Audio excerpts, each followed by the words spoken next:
മരണാനന്തര ബഹുമതിയായി മുൻ മുഖ്യമന്ത്രി വി.എസ്. അച്യുതാനന്ദന് കേന്ദ്ര സർക്കാർ നൽകിയ പത്മവിഭൂഷൺ സ്വീകരിക്കുന്നില്ലെന്ന് കുടുംബം.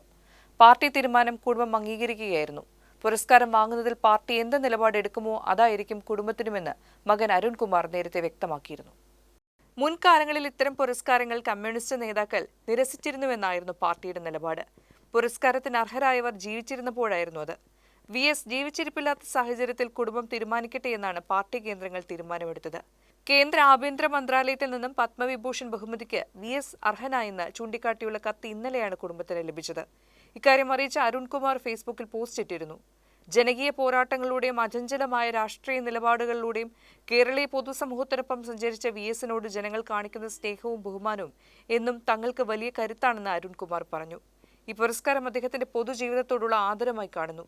എങ്കിലും ഇത്തരം പുരസ്കാരങ്ങൾ സ്വീകരിക്കുന്നതുമായി ബന്ധപ്പെട്ട് അദ്ദേഹം പ്രതിനിധാനം ചെയ്ത പ്രസ്ഥാനത്തിന് വ്യക്തമായ രാഷ്ട്രീയ നിലപാടുണ്ട്. ആ മൂല്യങ്ങളെയും പാർട്ടിയുടെ തീരുമാനങ്ങളെയും ഒരു കമ്മ്യൂണിസ്റ്റ് എന്ന നിലയിൽ അദ്ദേഹം എപ്പോഴും മുറുകെ പിടിച്ചിരുന്നു.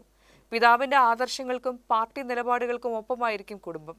വി.എസിന് ജനഹൃദയങ്ങളിൽ ലഭിച്ചിട്ടുള്ള സ്ഥാനമാണ് ഏതൊരു പുരസ്കാരത്തെക്കാളും വലുതെന്ന് ഞങ്ങൾ വിശ്വസിക്കുന്നു. ജനങ്ങൾ അദ്ദേഹത്തിന് നൽകുന്ന സ്നേഹവായ്പകൾക്ക് നന്ദിയെന്നും കുറിപ്പിലുണ്ട്. EMS ജ്യോതി ബസു, ഹർകിഷൻ സിംഗ് സുർജിത്ത്, ബുദ്ധദേവ് ഭട്ടാചാര്യ എന്നിവർ പുരസ്കാരങ്ങൾ മുമ്പ് നിരസിച്ചിരുന്നു. വി.എസ്. ഉണ്ടായിരുന്നെങ്കിൽ ഈ പുരസ്കാരം നിരസിക്കുമായിരുന്നെന്നാണ് CPM general secretary MA baby നേരത്തെ പ്രതികരിച്ചത്.